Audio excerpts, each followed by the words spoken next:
उस्ताद भी बहुत दफा लगी थी, मेरे पे भी बहुत दफा लगी, मेरे उस्ताद के सर पे भी थी 295, मेरे सर पे 2 है 295। दोस्तों मैं आपसे गुजारिश करता हूं कि आपने इस वीडियो को लास्ट तक लाजमी सुनना है और बताना है कि क्या तारिक मसूद साहब ने रज्जा भट्ट के बारे में सही बयान दिया है या गलत। कमेंट्स में लाजमी बताना है, क्योंकि रज्जा भट्ट का वो बयान जिसके ऊपर जनाब वाला उसने बयान अपना ये दिया है कि जिसके ऊपर उसके साथ एक्शन लिया गया है, और अब उसने दोबारा अब बयान दिया है जो मैं आपको सुनाने वाला हूँ, जो तहकीकन जनाब वाला वो बयान है। आप सुनेंगे, यकीन जाने कि आप हैरान रह जाएंगे कि भी वो क्या कहता है और उसके साथ किया क्या जा रहा है, प्रोपेगेंडा बनाया जा रहा है या हकीकत है, वो अल्लाह बेहतर जानता है। लेकिन आप सुनकर बताइएगा कि ये झूठ बोल रहा है रज्जा भट्ट या सही कह रहा है। सबसे पहले जानते हैं रज्जा भट्ट की बज़ुबानी और उसके बाद जानिएगा मुफ्ती तारिक मसूद ने क्या फतवा दिया है, क्या बयान दिया है कि रज्जा भट्ट के बारे में। कमेंट्स में लाज़मी बताइएगा कि ये वो दुरुस्त है,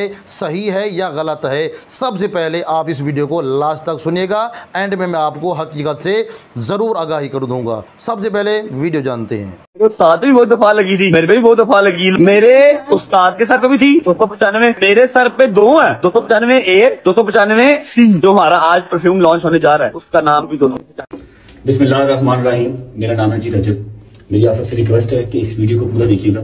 मैं अल्लाह पाक और उसके रसूल सल्लल्लाहु अलैहि वसल्लम पर कामिल ईमान रखता हूँ और आप सल्लल्लाहु अलैहि वसल्लम को आखिरी नबी मानता हूँ। मैं हज़रत मोहम्मद सल्लल्लाहु अलैहि वसल्लम की आल पाक और तमाम सहाबा कराम का दिल से एहतराम करता हूँ। कुछ दिन पहले मैंने अपना परफ्यूम 295 के नाम से लॉन्च किया था। इसमें मेरा हरगिज़ मकसद कानून नमूसे रिसालत 295 ए 295 सी को मैं बिल्कुल इंकारी नहीं हूँ। मेरा बिल्कुल मकसद ये नहीं था कि मैं 295 ए या 295 सी जिस रिसालत के तहत ये लगती है कि मैं उसका इंकारी हूँ, नहीं, ऐसा बिल्कुल हरगिज़ नहीं है। मैं दिलो जान से कानून नमूसे रिसालत को तस्लीम करता हूँ। जो शख्स भी अल्लाह और उसके रसूल सल्लल्लाहु अलैहि वसल्लम की तौहीन करता है वो वाजिबुल कत्ल है। 295 परफ्यूम को लॉन्च करते हुए, उसकी मशहूरी करते हुए मेरे मुंह से ला इल्मी के तौर पर जो गलत अल्फाज निकले हैं, मैं अल्लाह और उसके रसूल सल्लल्लाहु अलैहि वसल्लम की बारगाह में खड़ा होकर माफी मांगता हूँ और तौबा करता हूँ। और साथ ही साथ मैं अभी ये ऐलान करता हूँ कि 295 परफ्यूम को मैं अभी डिसकंटिन्यू कर रहा हूँ, खत्म कर रहा हूँ। मेरे इन अल्फाज से अगर किसी मुसलमान की भी दिल आजारी हुई है तो मैं आप सबसे भी माफी मांगता हूँ और अल्लाह अपने हबीब के सदके मेरी तौबा को कबूल फरमाए और मुझे माफ कर दे। कोबड़ी शरीफ में बात आई है जो मैं समझाना चाहता हूं। होता ये है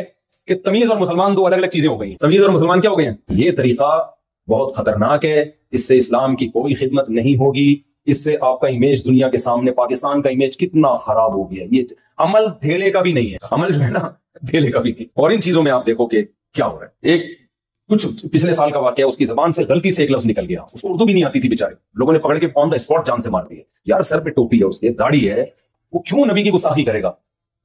लेकिन लोग मौका भी नहीं देते समझ। जुनैद जमशेद का हशर क्या किया है? बेचारा सिंगर गाने बजाने छोड़कर इस्लाम की तरफ आया है और आने के बाद उसने कुछ बेचारे ने बयान करना शुरू किए। उसको नहीं इतना नॉलेज थी, उसने जबान उसको ऐसा डिप्रेशन दिया ना, वो अगर वो मुस्लिम ना होता ना, नेक ना होता तो शायद खुदकुशी का रास्ता इख्तियार करता हो। इतनी टेंशन दी है उसको। अभी देखो ना कोयटा में बंदा मार दिया, पता है, तौहीन रिसालत पर पब्लिक ने केस क्या हुआ है, बंदे पे इल्जाम लगा कि इसने नबी की तौहीन की है, उसको पब्लिक ने पकड़ा, पुलिस ने आके बचाया, थाने में गई, भाई केस करेंगे इसके ऊपर, थाने में पुलिस ने मार दिया उसको, किसी पुलिस वाले ने। मुझे नहीं पता उसने तौहीन की थी या नहीं की थी, इस पे तो मैं कुछ तबसरा नहीं कर सकता क्योंकि मेरे इल्म में नहीं है। लेकिन उसूली तौर पर एक बात यह है कि पाकिस्तान में जब एक लॉ बना हुआ है तो उस लॉ को फॉलो करना चाहिए ना। जज ही तो जजमेंट कर सकता है कि ये शख्स दिमागी तवाज़ुन ठीक था या दिमागी तवाज़ुन ठीक नहीं था। हो सकता है कि हो उसने, मैं उसको फेवर नहीं कर रहा, लेकिन नतीजा क्या निकलता है? सियालकोट में जो बंदा मार दिया उसने तो तौहीन भी नहीं की थी, उसको तो एक स्टिकर उसने फाड़ा है, उसको क्या पता इसमें हसन हुसैन का नाम लिखा हुआ है, किसी साहबी का नाम लिखा, उस बेचारे को क्या पता यार। और अगर पता भी हो तो अदब और तौहीन हर कौम में। देखो सऊदी अरब में आपने देखा होगा कुरान जमीन पर रख देते हैं मस्जिद की। मैंने अरबी से बोला ये क्या करो, कह रहे हैं पाक है। दोस्तों आपने तो देखा है कि रज्जा भट्ट कहता है, क्योंकि रज्जा भट्ट ने 295A और 295C के ऊपर उसने एक परफ्यूम लॉन्च किया है, जिसके ऊपर उलमाए किराम ने उसके ऊपर जनाब वाला कई फतवे जारी कर दिए हैं। तो इसीलिए याद रखिएगा कि ये मुफ्ती तारिक मसूद ने जो बयान दिया है, आप उस बयान से इत्तेफाक रखते हैं या नहीं, कमेंट्स में लाज़मी बताइएगा। क्योंकि मुफ्ती तारिक मसूद ने भी यही कहा है कि मुफ्ती तारिक मसूद कहते हैं कि पाकिस्तान में ये कानून बन चुका है, तहकीक करते नहीं हैं और उसके ऊपर फतवे लगाना शुरू कर देते हैं। तहकीक करते नहीं हैं, उसको जनाबी वाला धमकियाँ देना शुरू कर देते हैं और उस बंदे को तहकीक करते नहीं हैं उसके जुमलों की, और फिर उसको जो है दुनिया से उड़ाने की कोशिश करते हैं। तो मेरे भाइयों और दोस्तों, एक बात जहन में रखिएगा, किसी की भी अंदर कोई चीज़ आप गलत फहमी दूर करना चाहते हैं, किसी के अंदर जो चीज़ देखें उसकी पहले तहकीक ज़रूर कर लिया करें।